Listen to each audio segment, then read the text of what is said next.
John was a diligent student who had always been at the top of his class. However, things changed when he discovered social media. It all started when he got a new phone for his birthday. He was excited to finally join his friends in the virtual world. Days turned into weeks, and weeks turned into months. John found himself spending all his free time scrolling through social media feeds. His grades began to slip, and he found it harder to focus on his studies. His parents noticed the change and tried to talk to him, but John was in denial. One day, John received an important email from his teacher. He was asked to submit his final project by the end of the week. John panicked, realizing he had completely forgotten about the project.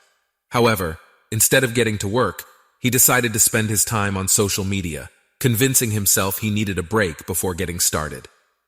Days went by, and John still hadn't started his project. The deadline was fast approaching, and he was getting anxious. He tried to work on the project, but his mind kept drifting back to social media.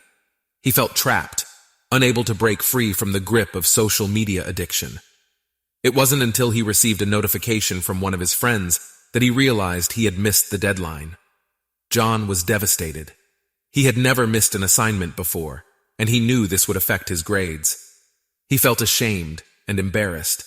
That's when he realized how much social media had taken over his life. He had let it consume him, and in doing so, he had missed out on important opportunities. He decided to take action and limit his time on social media.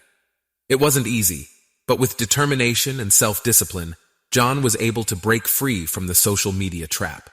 He focused on his studies and worked hard to catch up on his assignments. He realized that social media was not worth sacrificing his education. In the end, John learned an important lesson about the dangers of social media addiction. He realized that he was in control of his own life and that he could choose to prioritize his education over social media. John graduated with honors, and he never looked back at the social media trap again.